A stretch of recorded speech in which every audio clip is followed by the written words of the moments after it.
151 மருத்துவர்களை நம்ம இழந்திருக்கிறோம். இதன் மூலியமாக இவங்க சரியான முறையில உச்சநீதிமன்றத்துல வாதாடல, நல்ல ஒரு வழக்கறிஞர் அங்க நியமனம் பண்ணல.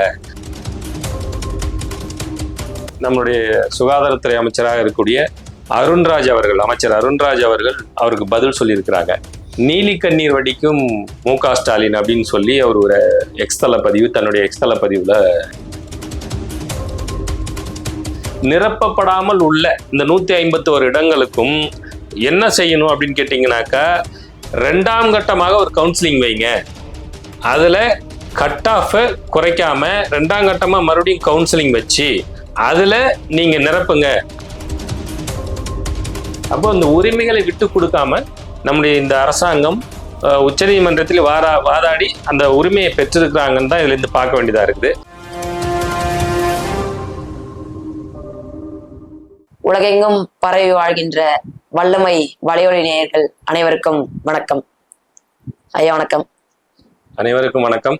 இப்ப மெடிக்கல் காலேஜஸ்ல சூப்பர் ஸ்பெஷாலிட்டி கோர்ஸ் நம்ம தமிழ்நாட்டு கோட்டால இருந்து ஆல் இண்டியா கோட்டாக்கு போயிட்டுதா ஒரு செய்தி வந்திருக்குங்க ஐயா. இது இன்னைக்கு மு.க. ஸ்டாலின் அவர்கள் ஒரு பெரிய அறிக்கையை கொடுத்திருந்தாரு.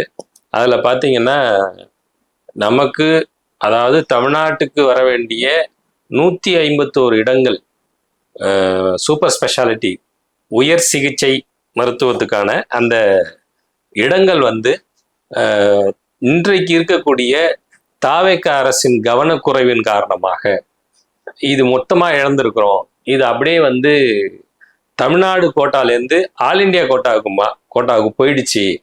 அது இப்ப 151 மருத்துவர்களை நம்ம இழந்திருக்கிறோம். இதன் மூலியமாக இவங்க சரியான முறையில உச்சநீதிமன்றத்துல வாதாடல, நல்ல ஒரு வழக்கறிஞர் அங்க நியமனம் பண்ணல, அதனால இதெல்லாம் இழந்துட்டோம்னு சொல்லி ஒரு பெரிய அறிக்கையை கொடுத்து வாசிச்சிருக்கிற அறிக்கையை. அதுக்கு பதில் தர்ற விதமா இன்றைக்கு நம்மளுடைய சுகாதாரத்துறை அமைச்சராக இருக்கக்கூடிய அமைச்சர் அருண்ராஜ் அவர்கள் அவருக்கு பதில் சொல்லியிருக்கிறாங்க. நீலி கண்ணீர் வடிக்கும் மு.க. ஸ்டாலின் அப்படின்னு சொல்லி அவர் ஒரு தன்னுடைய எக்ஸ்தலத்துல போட்டிருக்கிறாரு நம்முடைய அமைச்சர் அருண்ராஜ் அவர்கள். என்ன சொல்லியிருக்கிறாரு அப்படின்னா, இப்போ போன ஆட்சியில 2024ல 119 இடங்கள், 2025ல 145 இடங்கள் இந்த சூப்பர் ஸ்பெஷாலிட்டிக்கான இந்த கோர்சஸ் படிக்கிறதுக்கான இந்த 119 இடங்கள் 145 இடங்கள்லாம் வந்துச்சு. இந்த கோட்டா, அதாவது தமிழ்நாடு அரசுக்கான கோட்டா, இதை இவங்க நிரப்பாம விட்டுருக்குறாங்க. அல்லது அந்த கோர்ஸ் கவுன்சிலிங் நடக்கும்போது யாரும் வரல அப்படிங்கும் போது, அதுக்கு ஏத்த நிறைய நபர்கள் வரல, மாணவர்கள் வரல அப்படிங்கும் போது அந்த ஃபில் ஆகாத சீட்ஸ் அப்படியே இருந்ததை என்ன பண்ணிட்டாங்க, மத்திய அரசாங்கம் எடுத்துக்கிச்சு. அதாவது ஆல் இண்டியா கோட்டாவுக்கு எடுத்துக்கிட்டு அவங்க என்ன பண்றாங்க, இதுல ஒரு சீட்டுக்கு நீங்க இந்த காலேஜுக்குள்ள போகணும்னா என்ன ஒரு கட் ஆஃப் வச்சிருப்பாங்க. அந்த கட் ஆஃப் நம்ம தமிழ்நாடு அரசாங்கம் ஒரு கட் ஆஃப் சொல்லியிருந்தது. இவங்க யாரும் ஃபில் ஆகலன்னு உடனே அந்த இடங்கள்லாம் எடுத்துட்டு போய் ஆல் இண்டியா கோட்டால வச்சு அந்த கட் ஆஃப் மார்க்கை கம்மி பண்ணி அதுக்குள்ள நிறைய அவங்க டாக்டர்ஸ் எல்லாருமே, அதாவது அவங்கன்னா மற்ற மாநிலங்கள்ல இருந்து வர்றவங்கள அதுல சேர்த்துக்கிட்டாங்க. ஆல் இண்டியா கோட்டாங்கிறது மத்திய அரசாங்கத்துக்கிட்ட போயிடும். இப்ப இந்த 2024ஆம் ஆண்டு 119 இடங்கள், 2025ஆம் ஆண்டு 145 இடங்கள், இது ரெண்டையுமே மொத்தமாவே தாரை கொடுத்தது போன அரசாங்கம். இது இப்போ இந்த ஆண்டு 151 இடங்களுக்கான சூப்பர் ஸ்பெஷாலிட்டி கோர்சஸ்க்கான 151 இடங்கள் வந்திருக்குது இந்த ஆண்டு. நேத்து உச்சநீதிமன்றம் உத்தரவு கொடுக்குறாங்க. என்னன்னா, நிரப்பப்படாமல் உள்ள இந்த 151 இடங்களுக்கும் என்ன செய்யணும் அப்படின்னு கேட்டீங்கன்னாக்கா, 2ஆம் கட்டமாக ஒரு கவுன்சிலிங் வைங்க.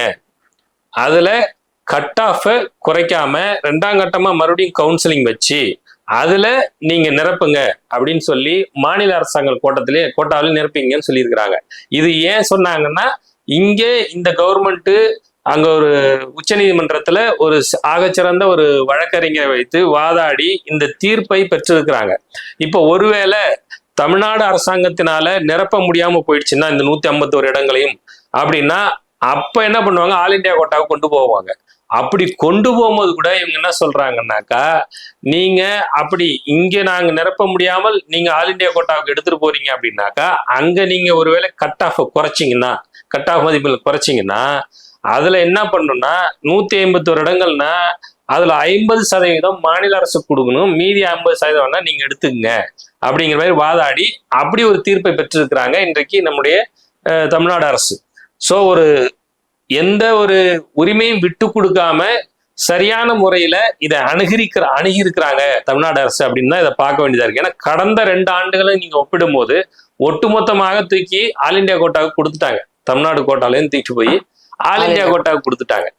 ஆனா இந்த அரசாங்கம் வந்ததுக்கு அப்புறம் என்ன செஞ்சிருக்காங்க, அப்படி கொடுக்காம அதை தடுத்து நிறுத்தி நாங்களே நிரப்புறோம், நாங்க இந்த இதுல போட்டு இந்த ஒருவேளை எங்களால நிரப்ப முடியல அப்படின்னா அதுக்கப்புறம் ஆல் இண்டியா கோட்டாவுக்கு போகும்போது கூட நீங்க கட் ஆஃப் மார்க் குறைச்சிங்கன்னா அதுல 50%, 100 பேர்னா 50 பேர் நாங்க தான் நிரப்போம், நீங்க 50 பேர் நிரப்புங்கிற மாதிரி அவங்க கேட்டிருக்கிறாங்க. அப்போ அந்த உரிமைகளை விட்டு கொடுக்காம நம்முடைய இந்த அரசாங்கம் உச்சநீதிமன்றத்தில் வாதாடி அந்த உரிமையை பெற்றிருக்கிறாங்கன்னு தான் இதுல இருந்து பார்க்க வேண்டியதா இருக்குது. அவர் சொன்னதெல்லாம் ஒரு பக்கா பொலிட்டிக்கல் சட்டையர், அதாவது பொலிட்டிக்கல் ஸ்டண்ட் அடிச்சிருக்கிறாரு முன்னாள் முதலமைச்சர் அப்படின்னு தான் அதை சொல்ல வேண்டியதா இருக்கு. ஏன்னா அவர் முதலமைச்சரா இருக்கும்போது எல்லாத்தையும் கோட்டையை விட்டுட்டு இன்னைக்கு போராடி நம்முடைய உரிமைகளை நிலைநாட்டி இருக்கும் போது இதை வந்து சேலஞ்ச் பண்ற மாதிரி பேசியிருக்காரு. அதுக்கு கவுண்டர் பண்ற மாதிரி நம்முடைய அமைச்சர் அருண்ராஜ் அவர்களும் ஒரு எக்ஸ் தளபதிவு போட்டிருக்காருன்னு அதை பார்க்கிறோம். பாக்குற மக்கள் அனைவரும் மறக்காம லைக், ஷேர், கமெண்ட் மற்றும் சப்ஸ்கிரைப் பண்ணிருங்க. நீங்க பண்ற ஒரு லைக், ஷேர், கமெண்ட், சப்ஸ்கிரைப் தான் எங்களுக்கு ஒரு மோட்டிவேஷன். மறக்காம. நன்றி.